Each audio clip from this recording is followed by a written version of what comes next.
Let's mic आज का अखबार।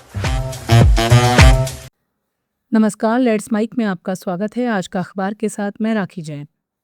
द गार्जियन में प्रकाशित संपादकीय स्प्लिंटर नेट, जहां चीन ने राह दिखाई, वहां ईरान और दूसरे देश तेजी से पीछे पीछे चल रहे हैं। इसमें इंटरनेट की दुनिया में उभरते एक नए और चिंताजनक रुझान की ओर ध्यान दिलाया गया है। लेख कहता है कि इंटरनेट को कभी ऐसी जगह माना गया था जो दुनिया को जोड़ती है, सूचनाओं और विचारों के मुक्त आदान प्रदान का माध्यम है। लेकिन अब कई सत्तावादी सरकारें इसे अपने नियंत्रण में लेने की कोशिश कर रही हैं। नतीजा ये है कि एक वैश्विक इंटरनेट की जगह अलग अलग देशों के लिए अलग अलग इंटरनेट व्यवस्था बनती जा रही है, जिसे लेखक स्प्लिंटर नेट कहता है। संपादकीय के मुताबिक इस मॉडल की सबसे बड़ी मिसाल चीन है। चीन के पास दुनिया के सबसे ज्यादा इंटरनेट उपयोगकर्ता हैं, लेकिन वहां का इंटरनेट बाकी दुनिया से काफी हद तक कटा हुआ है। गूगल, मेटा और कई अंतर्राष्ट्रीय प्लेटफॉर्म वहां प्रतिबंधित हैं। चीन ने वर्षों में सेंसरशिप और डिजिटल निगरानी का एक विशाल ढांचा खड़ा किया है, जिसे वो अब दूसरे देशों तक भी पहुंचा रहा है।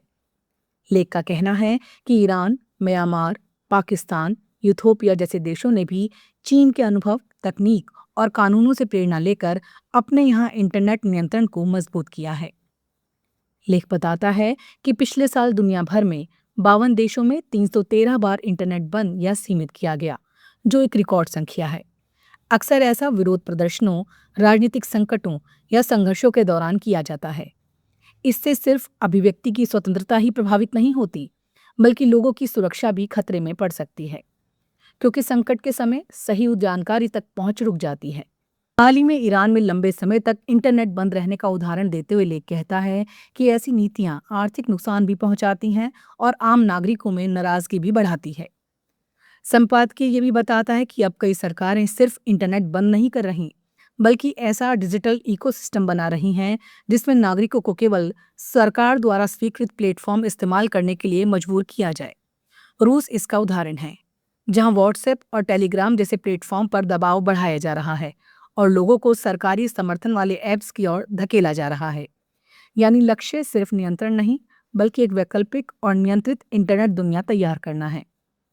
लेख के अंत में द गार्जियन चेतावनी देता है कि ये समस्या केवल उन देशों तक सीमित नहीं है जहां सेंसरशिप हो रही है। अगर इंटरनेट धीरे धीरे राष्ट्रीय सीमाओं और राजनीतिक नियंत्रणों में बढ़ता गया, तो इसका असर पूरी दुनिया पर पड़ेगा। इसलिए लोकतांत्रिक देशों, मानवाधिकार संगठनों और डिजिटल स्वतंत्रता के पक्षधर समूहों को अधिक सक्रिय भूमिका निभानी होगी। इस संपादकीय का मूल संदेश ये है कि इंटरनेट तक स्वतंत्र पहुंच केवल तकनीकी सुविधा नहीं, बल्कि अभिव्यक्ति की आज़ादी और सूचना के अधिकार का हिस्सा है। अगर दुनिया ने इस बढ़ते इंटरनेट को गंभीरता से नहीं लिया, तो इंटरनेट का वो खुला और वैश्विक स्वरूप जिसने दुनिया को जोड़ा था, धीरे धीरे खत्म हो सकता है। द न्यूयॉर्क टाइम्स से प्रकाशित लेख एल्गोरिदम ने साझा जन संस्कृति को खत्म कर दिया और उसकी जगह एआई कचरे ने भर दी। इसमें इंटरनेट और सोशल मीडिया की बदलती दुनिया पर एक दिलचस्प लेकिन चिंताजनक टिप्पणी की गई है। लेख का तर्क है कि कभी टीवी, फिल्में और संगीत लोगों को एक साझा सांस्कृतिक अनुभव देते थे। पूरे समाज में कुछ ऐसे कार्यक्रम, गाने या किरदार होते थे जिनके बारे में लगभग हर कोई जानता था। लेकिन एल्गोरिदम आधारित सोशल मीडिया ने उस साझा संस्कृति को टुकड़ों में बांट दिया है। अब हर व्यक्ति अपनी अलग डिजिटल दुनिया में रहता है, जहां उसे वही कंटेंट दिखता है जो एल्गोरिदम उसके लिए चुनता है। लेख की शुरुआत एक एआई निर्मित TikTok series fruit love island से होती है, जिसमें इंसानों की तरह दिखने वाले फल प्रेम संबंधों और ड्रामे में उलझे दिखाई देते हैं। लेखक के मुताबिक ये कंटेंट बेहद सतही, अजीब और कई बार हास्यास्पद था, लेकिन फिर भी करोड़ों लोगों ने इसे देखा। वजह ये नहीं थी कि बहुत अच्छा था, बल्कि इसलिए कि लोगों को ये इतना खराब लगा कि वे इसे दूसरों को दिखाने लगे।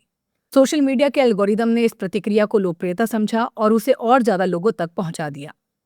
लेखक का कहना है, आज सोशल मीडिया पर एआई से बने ऐसे स्लॉप यानी सस्ते, जल्दी बनाए गए और कम गुणवत्ता वाले कंटेंट की बाढ़ आ गई है। इसका मकसद लोगों का ध्यान खींचना है, चाहे वो मनोरंजन से हो या झुंझलाहट से। समस्या ये है, ऐसे वीडियो बनाना बेहद आसान और सस्ता है, जबकि अच्छी और मौलिक सामग्री बनाने में समय, मेहनत और पैसा लगता है। इसलिए इंटरनेट का आर्थिक ढांचा धीरे धीरे ऐसे कंटेंट को बढ़ावा देता है जो सस्ता हो, भले ही वो स्तरहीन क्यों ना हो। हालांकि लेखक एक दिलचस्प उम्मीद भी देखता है। उसका कहना है कि एआई स्लॉप से लगभग हर कोई परेशान है। शायद पहली बार इंटरनेट पर इतने लोग किसी चीज के खिलाफ एक जैसी प्रतिक्रिया दे रहे हैं। इससे एक तरह की नई साझा संस्कृति बनती दिख रही है, जहां लोग कम से कम इस बात पर सहमत हैं कि वो किस तरह के कंटेंट को नहीं चाहते। लेखक का मानना है कि भविष्य 2 दिशाओं में जा सकता है। या तो एआई आधारित घटिया कंटेंट हमारी डिजिटल संस्कृति पर हावी हो जाएगा, या फिर लोग इसकी अधिकता से ऊबकर बेहतर और मानवीय रचनात्मकता की ओर लौटेंगे। कुल मिलाकर ये लेख सिर्फ एआई वीडियो की आलोचना नहीं करता, बल्कि ये बताने की कोशिश करता है कि इंटरनेट की एल्गोरिदम दुनिया ने हमारी सांस्कृतिक एकता को कैसे तोड़ा है। लेखक की चिंता है ये कि अगर मनोरंजन का स्तर लगातार नीचे जाता गया तो इसका असर समाज की सोच और संवेदनशीलता पर भी पड़ेगा। लेकिन साथ ही उम्मीद भी जताता है कि शायद लोग एक समय के बाद इस कृत्रिम और दोहराव भरे कंटेंट को नकार देंगे और यही एआई स्लॉप के खिलाफ सबसे बड़ी प्रतिक्रिया साबित होगी। अल जजीरा में प्रकाशित लेख लेबनान का ब्यूफोर्ट किला क्या है और इजराइल ने उस पर कब्जा क्यों किया। इसमें दक्षिणी लेबनान में चल रहे संघर्ष के एक ऐसे पहलू को समझाने की कोशिश की गई है जो सिर्फ एक सैन्य कार्रवाई नहीं, बल्कि जियोपॉलिटिकल और ऐतिहासिक महत्व भी रखता है। लेख बताता है कि इजरायली सेना ने हाल ही में दक्षिणी लेबनान के ऐतिहासिक ब्यूफोर्ट किले पर कब्जा कर लिया है और इसे अपनी सुरक्षा रणनीति का महत्वपूर्ण हिस्सा बताया है। लेख के अनुसार ब्यूफोर्ट किला लगभग 900 साल पुराना एक मध्यकालीन किला है जिसे क्रूसेडर शासकों ने 12वीं सदी में बनवाया था। ये एक ऊंची पहाड़ी पर स्थित है और वहां से दक्षिणी लेबनान के बड़े हिस्से पर नजर रखी जा सकती है। इतिहास में भी ये किला कई बार अलग अलग ताकतों के नियंत्रण में रहा है। 1982 में लेबनान पर इजराइल के हमले के दौरान भी ये किला चर्चा में आया था और तब इजराइल ने इसे अपने कब्जे में ले लिया था। बाद में वर्ष 2000 में इजरायली सेना के दक्षिणी लेबनान से हटने के बाद ये क्षेत्र खाली हुआ था। लेख का मुख्य तर्क ये है कि ब्यूफोर्ट किले का महत्व उसकी ऐतिहासिक विरासत से कहीं ज्यादा उसकी भौगोलिक स्थिति में है। ये किला इतनी ऊंचाई पर स्थित है कि यहाँ से नबातीय क्षेत्र, पश्चिमी बेका घाटी, गोलान हाइट्स और उत्तरी इजराइल तक के इलाकों पर नजर रखी जा सकती है। इसलिए जो भी ताकत इस स्थान को नियंत्रित करती है उसे पूरे इलाके में सैन्य गतिविधियों पर निगरानी रखने का बड़ा फायदा मिलता है।